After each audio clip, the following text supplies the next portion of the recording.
Well, good afternoon and welcome. Thanks for joining us today for our new knowledge session. This is an ongoing session that we have started in 2014 to support the Washington County Business Challenge. It's a competitive business plan and pitch contest to help businesses get started and grow within the county. It's also become one of the longest running training sessions in Virginia, and we don't just have people now in Southwest Virginia watching our programs, we're getting them from all over the Commonwealth of Virginia. This is a program that in partnership with the Washington County Chamber of Commerce, the Virginia Highlands Small Business Incubator, Virginia Community Capital, which is who I represent. And by the way, my name is Sandy Ratliff. I'm sorry I failed to do that, but I'm with Virginia Community Capital. And also the town of Abington is a partner in this program. Now, before I introduce our presenter today, I just wanted to let you know that today's session is being recorded for training and educational purposes. And following the event, we will be uploading this session to our various Facebook and YouTube channel. And if you don't know, if you've not taken advantage of all the trainings that we've done in the past, we have a YouTube channel that's probably got close to 200 training sessions over the past years since 2015 when we started recording these, and it's a great on-demand resource for you. So all you have to do is go to YouTube /new knowledge, or look up new knowledge and start following us so you can have access to that. Now, in order to keep within our 1 hour time frame, we have muted everyone. However, we want to hear from you. So if you have a question for our speaker today, please post those in the Q&A and chat feature, and we will address those as we move forward. I am delighted to have Chris Clear here today to lead our session. Chris is with Atlantic Merchant. He has been involved in as a business owner with other things that he's involved with, but it's really the focus is on payment processes, and his leading has been recognized as one of the top financial services persons yearly since 2014, which says a lot that he knows what he's doing. As I said, Chris has a few businesses of his own and understands the challenges that small businesses and organizations face on a daily basis. I'm sure Chris can share more with you, but Chris, I really appreciate you joining us today and taking time out of your busy schedule.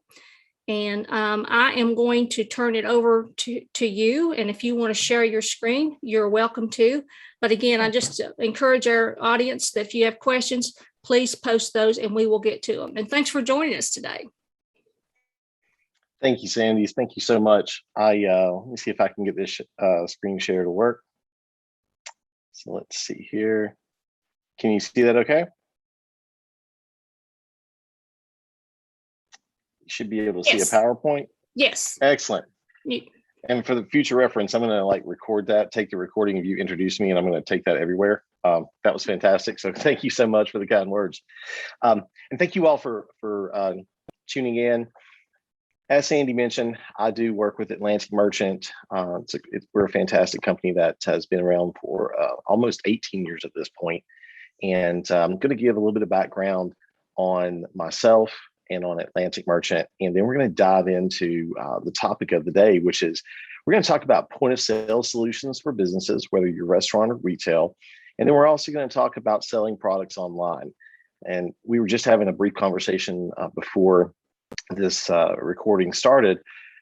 We've seen a drastic increase over the last year, whether it's because of, it's primarily, I think, due to COVID, but there could be some other factors as well, where businesses that have been around for some time are implementing point of sale solutions to help them have better access, but also better control of the business. And we're seeing more and more people who are traditionally they're owners of a business that would traditionally be considered retail and not someone that would sell online, maybe because of the region that they're in or the products that they sell, but because of COVID, they've had to make that change and begin selling online. So first, a little bit about myself. My background, as Sandy mentioned, I've been a part of the payments industry for quite some time. Over 20 years in sales and marketing. But like I said, the majority of that time has been in the payments industry.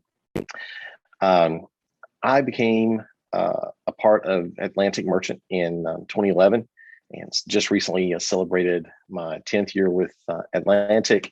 And I was fortunate to be recognized as doing a pretty good job there. And so they brought me in as a partner, or maybe a partner in 2015. A little bit about Atlantic Merchant. We are a full service processing company that's been in business over 17 years. Like I said, we're about to hit our 18th anniversary. And we provide payment solutions for all different types of businesses, from retail to restaurants, business to business, for those companies that are selling to other companies, business to government. We have a lot of clients in the business to business space, as well as the business to government space. And of course, e-commerce and mobile. Primarily, what sets us apart from quite a few of the companies that are in the credit card processing space is that a majority of the companies that are out there, over 98%, they get their business by either cold calling on the phone or by walking into businesses, going door to door. Sometimes it's by mail or email, but primarily it's cold calling. It's trying to convince people to do business with them. What sets us apart at Atlantic is that we actually partner with banks and credit unions, CPA firms, web developers, as well as people from many different industries. We partner with them because it gives us a much warmer introduction to a business, and it helps that business owner know that they're working with someone that their bank or credit union trusts, or maybe it's the CPA that they are being referred by, or the web developer. But it gives them a sense of trust, because they're not just, we're not just someone calling them off the street or something like that. Now, we're also endorsed by the Community Bankers Bank, and if any of the folks watching this are in the banking industry, you'll appreciate that endorsement, as it is not something that is easy to come by.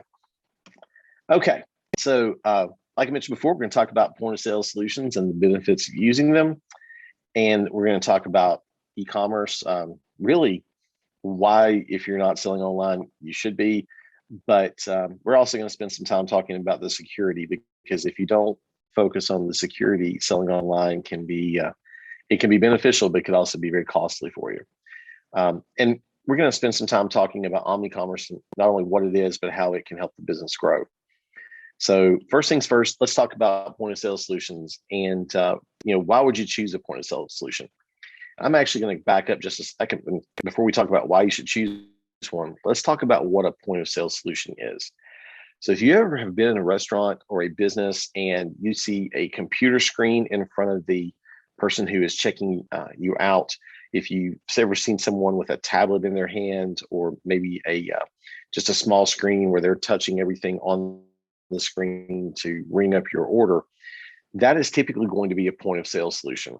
So think of it as a modern version of a cash register. However, it's not just something like a cash register that's going to tally up the sale. It's actually going to do quite a bit more. So a point of sale solution is going to provide a complete overview of the business. And that complete overview is going to be everything from talking about what your sales look like on a daily basis.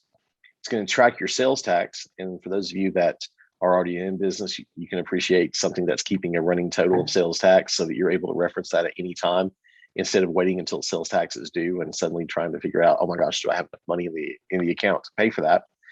It's also going to track your employees' time, because your employees are going to clock in and clock out through the system. It's going to track your inventory, and it's also going to track your customer data and give remote access for owners who are not in the business all day, every day. As business owners, one of the perks of having a business is that you get to see things happen while you're there. But sometimes you just can't be there, either because you need some time off, or maybe you have some other things that take priority at times. And so having that remote access to know what the inventory looks like, as well as what your sales are looking like, how much cash should be in the drawer. You'd be amazed how many times we've had clients who were able to realize that there were issues with maybe employee theft or embezzlement, courtesy of remote access to their point of sale. Now, let's talk about the different types of point of sale solutions that are out there. The first one, and really the one that many people are probably familiar with, especially if you're my age and you're in your 40s or older, are the traditional point of sale systems. And those are ones that are server based. So essentially what happens is the business has computers in their business, maybe at each checkout station. And then they'll also have a server that's probably going to be in a back office. And everything that's happening with that point of sale is going through that server. So the server is actually keeping track of all the information, and hopefully it's backing up as it should.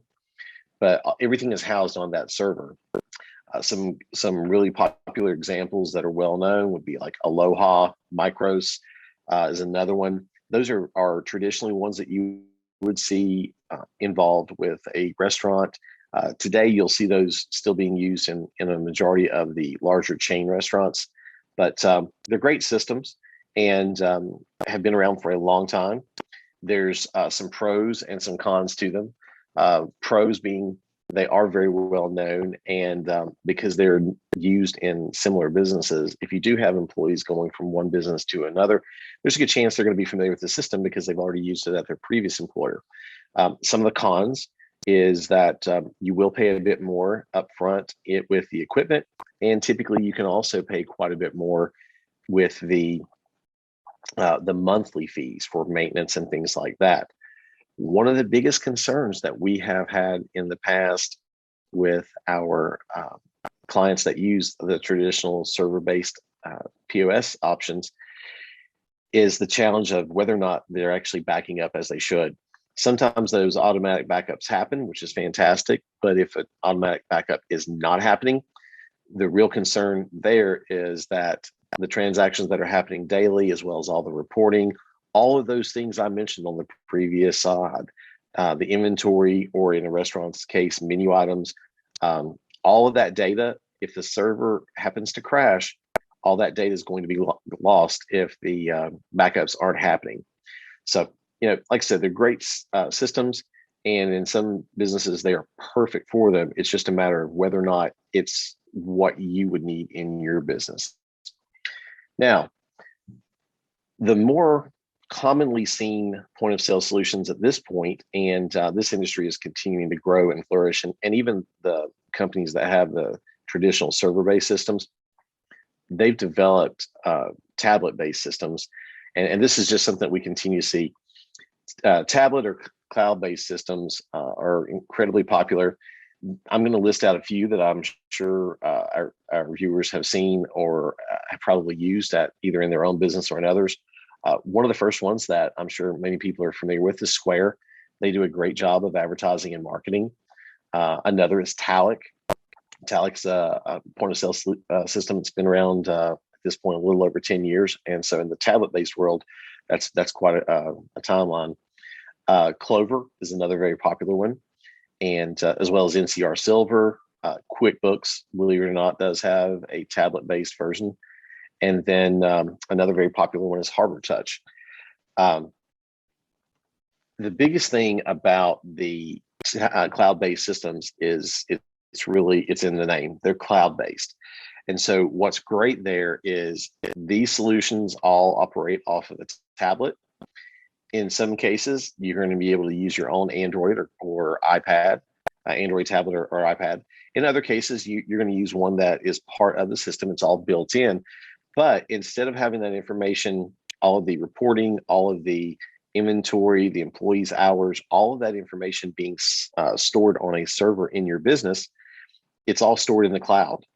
And what makes that really nice is as long as that point of sale has connectivity to the internet, you're able to process payments. And what makes that part especially important is if you've ever been in a business, or even think about it when you're at home, if you're trying to work on your computer at home and your power goes down, suddenly you have no power, which means you have no internet, you have no Wi-Fi. Well, you can take your cell phone and turn it into a hotspot. And if you turn it into a hotspot, a cloud-based system will work perfectly for you. When it comes to the traditional server-based systems, in order for the cell phone to act as a hotspot and work, you have to connect each of the checkout stations, but then you also have to go in and make sure that server is connected as well. And so it's certainly something that can be done, but it does take a little bit more time. And most importantly, in the event of a power outage, you're not going to be able to do that with a server-based system at all because of the power outage. But if the internet happened to go down, you would still have that capability. As far as the other benefits of a cloud-based system, all of them, the equipment will be considerably less than what you're facing when looking at traditional systems that are server-based. You're going to have the ability to use your own tablet for several of these, and the overall cost, both upfront but also monthly, will be considerably less than what you pay when looking at a server-based system. Some of the systems will offer you incentives to sign contracts, leases on equipment. We as a company don't really promote that at all, but some of those cloud-based systems will offer that to you. What we tend to prefer is, obviously go with what works best for you, whether it's buying the equipment up front or, even renting on a monthly basis. What I can tell you is in the future, you'll see fewer options for the server-based systems, and you'll see even more cloud-based systems appear. And you'll also see those cloud-based systems continue to grow and evolve to offer so much more than just payments. Now, the last type of point of sale would be a mobile-based system. And when it comes to the mobile-based systems, there's a few different ones that are out there. Square is one that, of course, has been around for quite some time, just like their tablet-based system. Talic also has a mobile-based system. And what I'm talking about on mobile is I'm talking about being able to use that specifically on your cell phone, whether it's an Android or an iPhone, but give you the ability to not only keep track of your payments and process those payments, but also to be able to track the inventory and things along those lines. Now, I'm going to exit out and we're going to go to the next slide, and then we're going to go back in because for some reason, PowerPoint is not playing well on my computer. Now we're going to talk about e-commerce. So what exactly is e-commerce to begin with? Well, first and foremost, it's selling online. Whether you have a product or a service that you're selling, or even if you're a restaurant and you're taking payments online, that is considered e-commerce. Now, what's needed to sell online? Well, in a perfect world, you're going to have a website because obviously you want somewhere that you can showcase your products and your services. As part of a website, you're going to have what's called a shopping cart. And that shopping cart is going to give your customers a way to choose the items they want to purchase and put those into the shopping cart. Once you have that shopping cart installed on your website, you're going to need something called a gateway.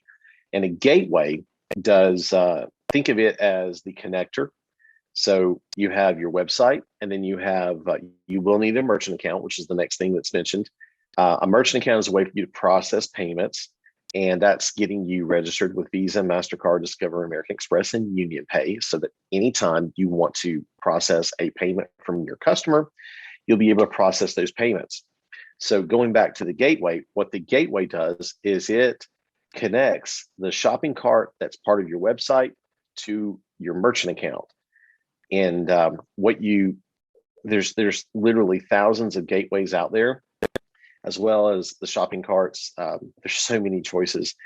And so what I encourage everyone to do, anytime you're looking at having a website built, you're obviously going to be making a great decision to choose a web developer, someone that is knowledgeable on not only building websites, but specifically someone who's knowledgeable on building e-commerce websites. They are a bit different than a standard one. You're going to want to find out what shopping cart they tend to use or they choose to use. You'll find most developers have specific shopping carts, specific gateways, specific processors that they like to work with. And most of the time, that's purely a matter of they've worked with them enough that they know how their systems work. And it's a quicker and easier process for them. A great web developer will work with a processor that you choose for them to work with, but they're probably going to make recommendations, whether it's us or someone else, that they've already have experience with. And at the end of the day, what you want is a shopping cart and a gateway and a merchant account, that all three work together seamlessly with no issues.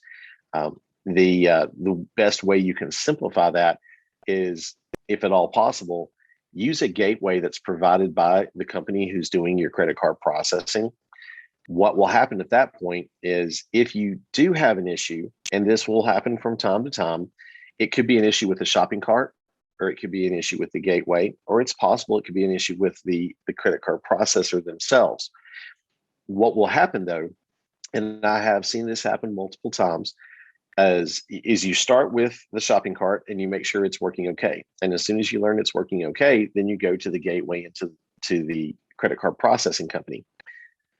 If the gateway is a different company than the credit card processing company, what tends to happen is the folks with the gateway tend to blame the credit card processor as the one that's creating the issue for you. Consequently, if you reach out to the credit card processor, they will tend to point the finger at the gateway and say, it looks like the gateway is giving us bad information. So if you can eliminate working with three companies, the gateway, the merchant processor, as well as the shopping cart, and just narrow that down to one company taking care of the gateway and merchant account for you, it will definitely improve your experience. Now, the last bullet point I have there about proper security measures in place. I truly feel that I could take this entire hour and just talk about online security, and it would be totally justified, because as I mentioned earlier, we're seeing more and more people selling online, and a lot of that is tied directly to COVID. I'm sure everyone that's viewing this, no matter what time you view this in the future, we can all agree that either we were directly impacted by COVID and it had an impact on our business or our jobs, or we know people who were it impacted. So even the folks who were considered to be essential workers and continue to go to work on a daily basis, most had friends and family members that worked with industries or businesses that were not considered essential. And so those people were sent home. And some companies ended up either laying off or furloughing employees, some for a few weeks, some for a few months. And it was a really hard thing for a lot of people to deal with, the fact that suddenly a governor of whatever state you happen to live in could make a decision that you're no longer allowed to go to work until the governor says it's okay again. And suddenly, depending on your company's circumstances, you may no longer have an income. So we've seen a huge increase in people who are starting businesses. A lot of them are, in fact, selling online, and quite a few of those are even people who are running their business from home. We've seen this huge increase, not only with new business owners and new merchant accounts, but also, our credit card processing volume has went up, literally over $1 billion a year just with our company. Actually, it's more than that. But we're not the only ones that have noticed that increase. Hackers and people who are very adept at going online and wreaking havoc with a website, they've also noticed this increase in business. And so they're taking advantage of it. Oops, I apologize. So some of the things that you definitely want to touch base on. There's an entire list that I can send to Sandy, and I'll go over some more of this in detail a little bit later. But just know that selling online is a great way to increase your business, but without proper security, it can not only bring you some money, it can also bring you a large expense. Okay, let's talk about Omni-Commerce. So Omni-Commerce, for those of you that are like me a few years ago when I wasn't exactly sure what we were talking about with Omni-Commerce, it's very basically, or simply just, it's a way of running your business where you're processing sales in person, you're taking payments over the phone, you're taking payments to your website, you may even be taking payments mobily. And the reason that Omni-Commerce is so important is it's opening your business to the world instead of just opening your business to Washington County, Virginia, to Abingdon, to Damascus, to Glade Spring, to the local region. It's opening up your business all around. and you're doing it with a retail business that in the past that just would not have been the case. As said here, you're opening up to the world, so you're able to take payments 24 hours a day, 7 days a week. You're able, with Omni-Commerce, you'll be able to integrate your online sales with in-store point of sale solutions. That's very important for inventory tracking and things like that. If you've ever made a purchase online, just to receive an email a day or two later telling you that your order has been processed, but that there will be a delay in shipping you the product because it's out of stock. That's a great example of a lack of integration. It will give you that real-time inventory so that you can do just the very thing I just talked about, preventing the overselling. And, in the event of something like COVID happening, it will allow the business to continue to make sales. We had a lot of business owners last year that had to shut down their business, but they would forward their phones to their cell phones. And suddenly a lot of them were forced to figure out a way to accept payments from their customers because their credit card terminal, which we still have tens of thousands of clients that use those, their credit card terminal is sitting in their business. And quite a few of our clients actually ended up driving to their business, unhooking the credit card terminal, taking it home and connecting it to the internet at their house.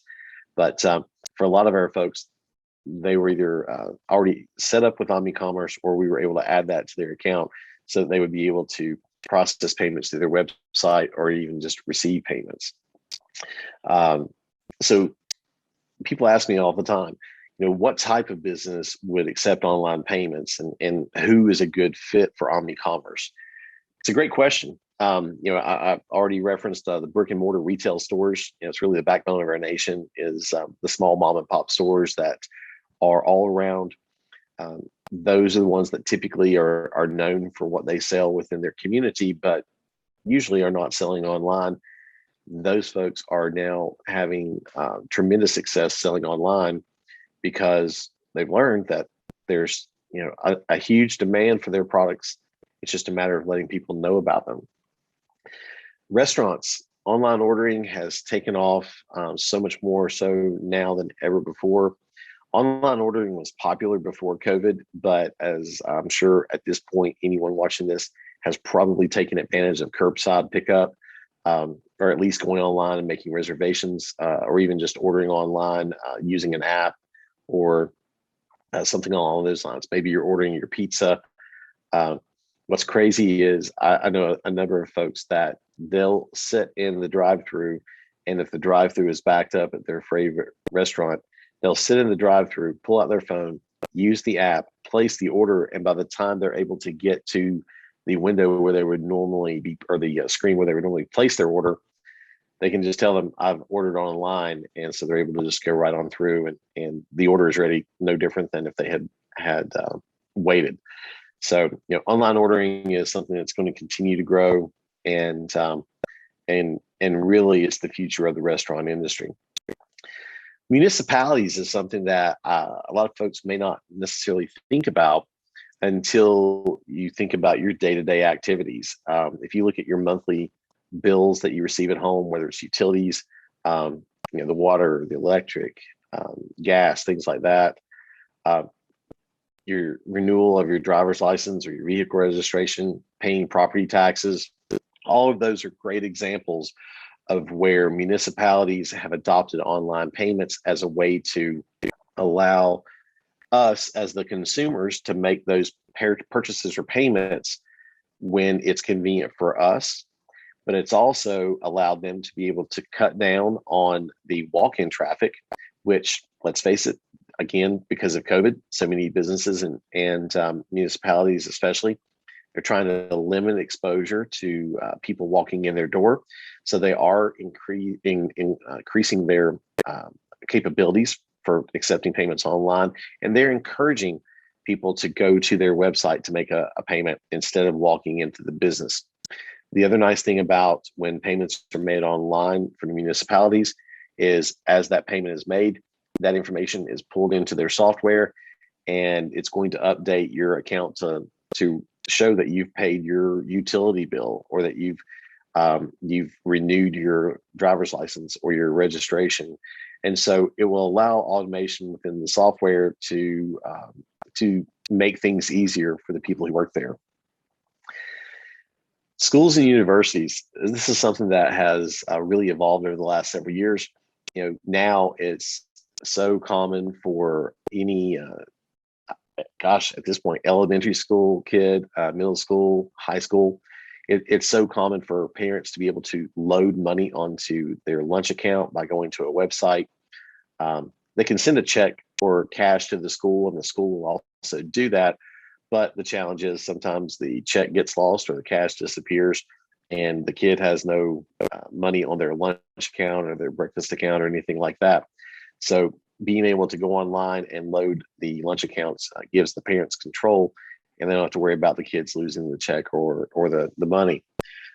In case of private schools and universities, it also gives parents the different ways to go in and pay tuition. And sometimes that may be in a one-time payment. Sometimes it's an ongoing payment. In either case, they're able to do that online at their convenience instead of having to write a check at a certain time and things like that. Those once or twice a semester scenarios like purchasing books, field trips, anything along those lines. Those are all great examples of where a school or university would be able to benefit from having online payments, and not only the online payments, but the Omni-Commerce experience of taking those purchases and payments in person, but also allowing them online. All right, medical offices. This is one of my favorites. Medical offices, obviously, the amount of money that is spent every year with the medical industry, it outweighs just about any other industry out there. And what's interesting is so often patients put off paying their medical bills. Sometimes it's because they don't have the funds available, but sometimes it's because their doctor's office may not accept payments online. And so the only time that person can make a payment is they either have to mail a check, which a lot of people don't have anymore, or they're forced to find time while they're at work during the day to try and call the doctor's office and hopefully get someone to answer the phone and hope that they're not calling during their lunch hour or something like that, and that they'll be able to make a payment. What we have seen is that I mentioned before about people not having checks. More and more individuals, as they open up their checking accounts, they're no longer getting checks because so few businesses will even take a check as payment. So it does force a consumer to find ways to pay with their debit card or with their credit card. And as I mentioned before, sometimes your work schedule and the schedule that the medical office has for being open may not work well together. Well, with a medical office, you can set everything up for online payments. You can also set up an automated system, a phone system, and we do this with municipalities quite often, where the person who's calling to try to make a payment, they can choose an option in the phone tree. Like one might be customer service, two might be billing, three might be technical service, number four might be to make a payment, just as an example. And when they make that, or they choose that make a payment option, an automated system that's tied to their phone system will actually take that payment. It will have them put in their account number. It will have them enter in their card number, the expiration date, the amount they're paying. It will take all of that information that in the past someone would sit there and manually talk on the phone and do that. Now the system will automatically do that for them. And just like in the online payments, it will record that payment in the customer, or in this case, patient's information, and show that they paid their balance. Online pay is huge for medical, again, because so many people are at work during the day when offices are open. And so when they get the mail in the evening, the office is closed. And there's nothing easier than just going ahead and jumping onto their website very quickly and making that payment. And most medical offices at this point, at least our clients, they're including a link to their website and also the phone payment system. They'll include that information on their invoices and encourage the patients to pay that way. when they're encouraging people to make those payments online or by phone, they're doing two things. They're automating the process, which is great for everyone. But what they're also doing is they're reducing the number of calls that are coming in, and they're reducing the amount of employees' hours. So as a business owner, this is a huge benefit, because you're not necessarily looking to reduce the number of employees you have.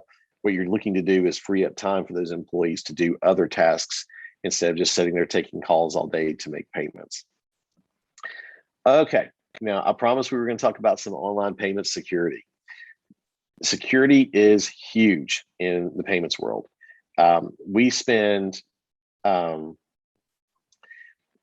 we're going to come back to that question in just a moment.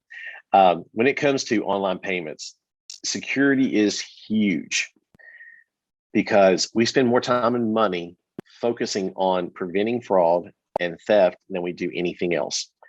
So when you're taking payments online, you have no way of knowing who is paying you. You know what they're purchasing, or even if they're making a payment for their account, maybe there's their utility account or anything like that, but you have no way of knowing for sure that they're using their credit card. In addition to that, it could be purchases that from people who maybe that they're not even really, they don't care about the purchase. They're just trying to make sure a credit card actually works. So Visa and MasterCard have some specific requirements for any business that's taking payments through their website. One of the first ones is an SSL certificate. An SSL certificate, if you go to a website, if you look up in the address bar, you'll typically see a little closed lock, and then you'll see the address of the website. It'll say HTTPS, that means secure. If you see one that does not have the S, it will also not have a little lock that is closed. It will have a lock that is open. So you definitely want to have an SSL certificate. That is one of the first things that that's showing that you're taking the steps to secure your website. You also want to have a privacy policy. This is required by Visa and MasterCard and Discover and American Express, so that they know that, and your customers will know that their information isn't going to be sold or passed off to other businesses. You also have to post a refund policy. That refund policy may be, in fact, that you have no refunds, or that you don't offer refunds, but you do have to have a refund policy stated. In addition to that, you have to list out not only the contact information of the business, phone number, the address, and the email address, but you also have to list the country of origin. And that primarily stems from the fact that there are fraudulent websites on the web that are made to be a mirror image of businesses that are legitimate, but in fact, the ones that are out there are not legit. They're actually usually being ran by someone outside of the continental US who is in fact trying to just steal credit card information. I already talked about that contact info. Now, in addition to those requirements from Visa and MasterCard, some of the additional steps that you can take to protect yourself and your website, anytime that you're using any shopping cart, and we talked about this before with not only the shopping cart, but also the gateway, you'll have various filters, security filters that you can put in place. A lot of times they'll be referred to as velocity filters, but these are different criteria that you can put in place to help protect yourself. You can block purchase attempts. If you're a business that doesn't sell outside of the United States, you can block purchase attempts from any IP address outside of the United States. You can also limit the number of transactions that can be attempted, not only in a day, but in an hour. You can limit the number of transactions that can be attempted from a specific IP address. And the reason that's such a big deal is because of something that it's called authorization testing, and it's the successive declines is what I'm referencing there. So you can also enable what's called Recaptcha, and Recaptcha is simply the checkout process that we've all been through before, where there will be a little box that says "I'm not a robot" that we have to check, and then sometimes it will come in with having us type out the numbers that are all scribbly and everything, or numbers It can also be something where we're choosing the pictures and we have to click on the pictures that have a truck in them or a sign or something. All of those are efforts to stop something called authorization testing. And authorization testing, simply put, is when a person finds your website and then runs automation, runs what's called bots. It's a software program that they'll run on your website to try to make purchases using stolen credit card information. And the people who are doing this don't care about whatever it is they're trying to purchase. All they're trying to do is find out which credit cards work and which ones don't. So typically they'll find a website that has very little security. It doesn't have the security filters in place, those velocity filters. The website doesn't put a block on an IP address after a certain number of attempts. It's not using Recaptcha. And what will happen is that automation will run transactions, literally thousands of transactions in just a very short amount of time. Using all these security filters and Recaptcha, it's a great way to make things more difficult for that automation to run. And eventually what will happen is the person's going to find another website that doesn't have the proper security in place. The reason that you want to make sure you have all this in place, though, is because, as I mentioned, you do have automation running these transactions. And what can happen to the business is, even though all of these attempts, or nearly all of them, will be declined transactions because the cards have been reported stolen, anytime that you process a payment or you attempt to process a payment, you have an authorization attempt. And so there is a fee from Visa and MasterCard, Discover, and American Express every single time an automation or a purchase attempt is made. So in addition to that, there's also a fee charged for any transactions that are coming from an IP address outside of the United States. It's called a cross-border fee. So it is entirely possible for a business to see, depending on the credit card processing company they work with, they can see a fee anywhere from 13.5 cents all the way up to, I've seen some as high as 35 to 40 cents per authorization attempt. And when you think about the average authorization testing incident has at least 50,000 authorization attempts, you can see where it can be extremely expensive for a business owner, because those authorization attempts, although they're fraudulent with the purchase attempts, the fees that are generated by Visa, MasterCard, Discover, and American Express, those are legitimate fees, and the business can be held responsible for paying those. And literally, I've seen clients that have had as few as 18,000 authorization attempts. And I also have a client that their web developer did not put proper security in place, and they had over 495,000 authorization attempts within a 1 month period. It's not uncommon for a business to see in excess of 10,000 authorization attempts per hour. So these security filters and these security measures, I can't emphasize them enough. One thing you can do in addition to these is, whenever you do have someone who makes a purchase online, customer service is always a great thing. So most people will appreciate a phone call the following day just to say, hey, thank you so much for making your purchase. By the way, we had a quick question. We wanted to make sure we had your shipping address correct, or whatever the case may be. But find a reason to talk to that customer and make sure that it's a legitimate purchase. All right. So, Sandy, I apologize. I've been talking so fast, but I want to try to make sure I covered everything. But just to kind of wrap things up a little bit, a point of sale solution is going to provide business owners with all the tools that they would need to track and grow their business. It's going to give you all of the access you need.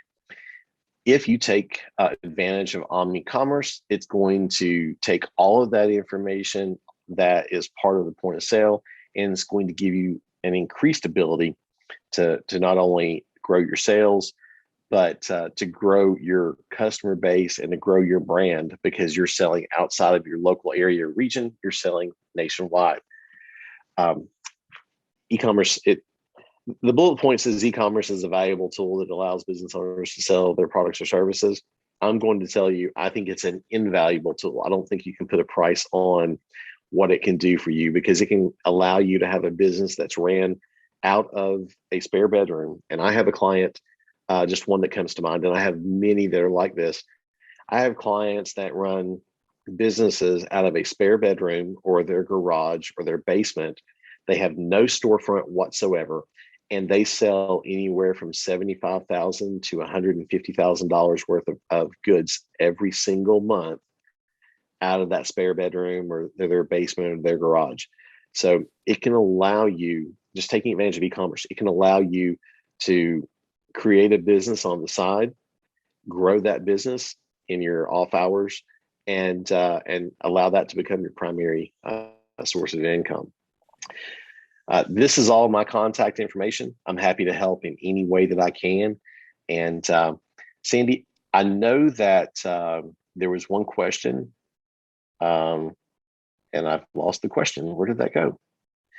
Jean had a question about Omni-Commerce, and I apologize. I can't find it now. It must have been deleted. But she was asking about Omni-Commerce and how the point of sale ties in with that. And so, and Jean, if I'm not correct on this, please do post that again. I'm sorry, I must have deleted it. It's in chat, and she said, Omni-Commerce is Omni-Commerce part of the point of sale system, or does that need to be linked to a POS system? Perfect. I appreciate that. I was hitting the wrong button. I was hitting Q&A instead of chat. Obviously, I am not the techie guy, but yes. So Omni-Commerce technically is simply selling in person and also selling online. It can be tied directly to a point of sale, but it doesn't necessarily have to be. There are quite a few point of sales out there that currently do not have an online integration. And some of the ones that do they're okay at best. It's definitely something you would have to track on a daily basis. What I can tell you is the future of the industry, from what we see and hear on a daily basis, is nearly every point of sale solution out there is developing their own Omni-Commerce platform, which is an online payment platform to go with the POS. Or if they're not developing on their own, they're already working with online platforms for an integration option. So I hope that helps. Let's see, is there any others? I think that's everything. Saw another one pop up. No, she said that did it, but I have some questions. Good deal. And folks, yes, I'll give you some time if you have questions for Chris. This is your opportunity to speak up. Let's say that I'm starting out, and I thought this is the system for me. And 6 months in, I realized I made a really major boo-boo. And this isn't the right one for my type of business. How hard is it to basically switch services? It's a great question. So what happens with and this happens a lot, by the way, what we see happen a lot with even the folks that are referred to us by our banks and credit unions that are partners with us, it happens frequently where someone will reach out to us, they'll ask some questions, and then they kind of disappear. And we may not hear from them for 3 months, 6 months. And then suddenly they'll call back and they're like, well, I was looking online and I found something I thought was a better fit. And so now I've learned it's not, and I need your help. And so what unfortunately happens a majority of the time is a lot of the companies that are really heavily marketing online, those are companies that typically are going to place that business owner into a contract anywhere from 3 to 5 years, often with a cancellation fee of at least $500, if not more, to close their merchant account. And in addition to that, the point of sale equipment that they are using through that processor, often it's not set up as a rental. They're either charged that equipment up front or it's being leased to them. And usually it's a lease. And so the challenge there is, in order to get out of that contract and lease, you're typically going to pay a cancellation fee, and you're also going to have to pay off that lease. As far as transitioning from a point of sale to another point of sale, it's usually a fairly simple process. Most of the point of sale solutions out there will allow you to download all of your inventory, your employees' information, essentially all of the online reporting. You're going to be able to download that and save it. And then typically you're going to be able to upload that into a new point of sale. The great thing about the cloud-based systems, especially the ones that operate off of an iPad, is that usually you're already going to have some of the equipment. You're probably going to have not only the iPad, but an iPad stand. You may already have a receipt printer, even a barcode scanner, some of those things. And a lot of the point of sale solutions, they use the same printers, the same barcode scanners. So that equipment will work with multiple options as far as that goes. Does that make sense? Yeah, yes, it does. And I was shocked. Well, I guess I learned something today, so it was worth it. How can businesses manage this authorization attempts to reduce the fees? I mean, I never knew that existed. And for some that does not have the right kind of internet set up, or not internet, but their website set up, that could be a big chunk that they can't afford to have happen. So what are some things that they can do to protect themselves? The best thing that you can do is, if you were to go back to that slide where I talked about the security, a lot of people like to build their own websites or use a free service. That's the beautiful thing about the world we live in, is there's a lot of free options out there. There is something to be said for you get what you pay for. And so what we do see happening from time to time is a lot of those free services, they don't have the proper security in place. So if you're not sure that your website is secure, and if you're not sure how to manage that, it is money well spent to find a web developer. And even if you don't want them to rebuild your site, even if you don't want them to take care of your hosting, it's worth it to find a web developer that you could pay to help them, or have them help you make sure those security, or that the proper security is in place. Now, one of the things that you're absolutely going to be able to do, I know any of the gateways that we work with, they all have those velocity filters in place. And so we love when our clients call in and say, hey, I need to get some better security. Can you help me with this? Our folks will take plenty of time to go through each of those security filters, explain what that does, and then make recommendations. Because like, I've had clients before that have had a really bad experience, been charged thousands, if not tens of thousands of dollars for authorization attempts.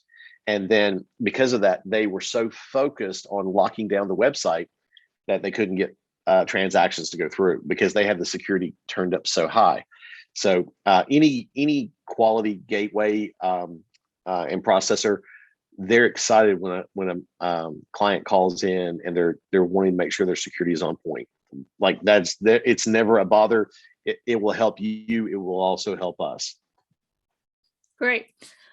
Jean has another question. For a small business starting out, approximately how much would they need a budget for a cloud-based point of sale system? It's a great question. And, it does vary a bit based off of the type of equipment. Some businesses will need one station and that's it. Some businesses may need a checkout station and then have like a equipment in the kitchen, maybe a printer, some different things. What I can tell you is it's going to vary from company to company and the different POS solutions. The one that we work with, quite frankly, the one that I work with the most at this point, they actually include the equipment as part of the monthly fee. So you can literally be using their service, including the equipment, for as low as $39 a month, with very little to no upfront equipment expense. It is not uncommon to spend somewhere in the neighborhood of $750 to about $1,500 to $1,800 for a lot of the point of sale solutions, because you're buying, you may be buying an iPad, you may be buying the iPad stand, the printers, and all of those different things, the card reader, all of that. And then on that monthly fee, outside of the one that we work so closely with, most of them will have a monthly fee that goes anywhere from $29 to about $149 a month, just depending on the different features that you need to run the business. Now, have hackers targeted the payment system industry like they are doing other social media accounts? Great question. So a number of years ago, there was actually a very large processor at the time, and they still exist. It's a company called Heartland Payment Systems. They actually had a data breach where they were, as I understand it, the hackers were able to access not only the credit card numbers as they were flowing through their system, but also they were able to access the clients, which would be the business owners. They were able to access their personal information, things like that. That's not the norm in any way, shape, or form. And we don't really see that, although I'm sure they're attempting it every single day. But what we're seeing now is the hackers have figured out there are millions and millions of unprotected websites out there. And so just like they use automation to run those authorization attempts, they also use automation to find the websites that don't have the proper security. And most of the hacking is coming from the Middle East, Ukraine, sometimes it's China. So what we see is most of the auth testing or authorization testing, as it's referred to, most of it's happening at night. So while we're asleep, on the other side of the world, that's when they're at work. And they really don't hack, or they don't focus on the payment side of it as much as all they're trying to do is figure out which of the 50 to 100,000 stolen credit cards they're trying to run before our systems on the back end see all of these declined transactions, and we stop that from happening. They're just trying to see how many can we get in, how many cards can we run in this short amount of time frame, and how many good cards can we find, because they may pay, I have no idea what this list run. Maybe it's $50 for 1,000 cards. I don't really know what it costs, but when they're buying card numbers, it's a very small amount. But then if they're selling them and they're all verified as active cards, I'm sure they're able to sell them for quite a bit more. Okay, we've got just another 2 minutes or less. Can you Sure. share with us an example of a uh-oh moment of one of your clients that could benefit those that are going to be viewing this, that they don't want to do that? Oh, absolutely. So I had a client that he was only going to be selling online with his business. He didn't want walk-in traffic. And he said, I'm just need a really basic website. I'm going to build this on my own. And I explained, okay, that's fine. But I promise you really should enlist the services of someone that knows what they're doing. He insisted, nope, don't need to do that. I'm not going to have any of those issues because my website's going to be so small. Nobody would ever want to deal with it. Within a few weeks of his website being up and running, he had over 18,000 authorization attempts. His account was put on hold until we were able to explain, hey, you need to go back and fix these security issues. He said, no problem. I'll take care of it. I'll even hire somebody to take care of it. I was like, not a problem. He called in, told us, hey, I've taken all the necessary steps on the back end. And he was using a gateway that we don't work with. Like, we don't own it, so we can't check to make sure he actually used the security like he was supposed to. And within a week of his account being turned back on and being active, he had over 48,000 authorization attempts come through. That business owner, well, he no longer has a business. And part of it was because, he had so much come out in fees, and he just didn't have the sales to go in with it. So, it's well worth hiring someone that knows what they're doing, because they'll help you get business. They'll help you get the traffic to your website that will lead to sales, instead of just having a website that's left exposed and suddenly you're vulnerable to someone that can hack it. And I'm glad you mentioned that, because working with small businesses, especially starting out, they want to reduce costs and spend as less as they can. But they use some of these services online, like Weebly and Wix, to build their website, which I'm not saying anything negative about it, but Sure. They need to be schooled and understand, does that protect them going forward and not have these things happen to you? Sure. Katie Lamb mentioned about GoDaddy. It's a good source for build a website too. I can't tell you I have a lot of experience with clients that have used GoDaddy. I know a lot of people that buy their URL through GoDaddy, but when it comes to actually building a site, I don't have a lot of experience with it, because typically if you go through a service like that, they're going to push you very heavily to use their quote unquote partner for credit card processing. And just know, whoever their preferred partner is, they're preferred because they're paying them, if that makes sense. And so I don't have a lot of experience with anyone who's built a website through GoDaddy. From my experience, you're better off to have someone that's local that you can actually work with. And I realize that that's going to be a more expensive option than something like GoDaddy or a number of those services that you mentioned, Sandy. But I do feel like there's value in that, because not only can that person help you and work with you, but you're able to sit down with them and just know that that person is no different than me.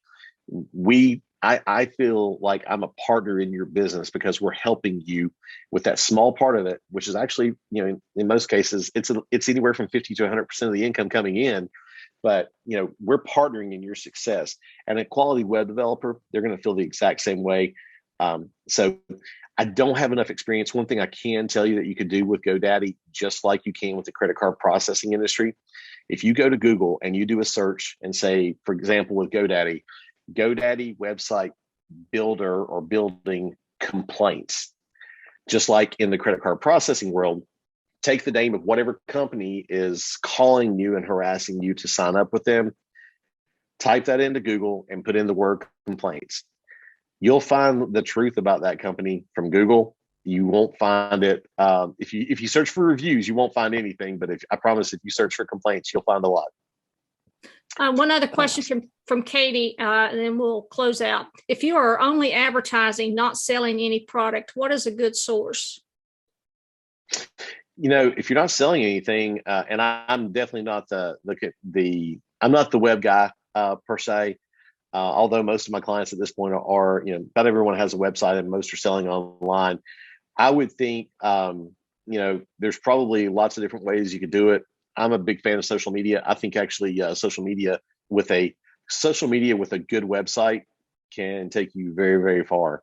I think if you don't do anything else, but you learn to become very good at building yourself and your brand on social media, it can be a very valuable tool. Well, Chris, I can't thank you enough for taking time out of your busy schedule to share tips and your experience with everyone today. This is why we do it, is to help our businesses, and we couldn't do this program without people like you donating their time to do that.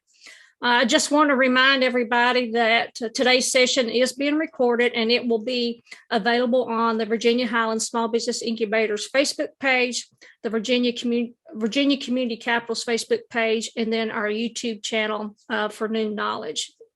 And plug for our next session, make plans to join us on November the 10th with Rachel Lewis, who's going to be sharing targeting marketing strategies for your business. So I hope you can join us on November the 10th. Again, thanks again, and hope everybody has a great afternoon.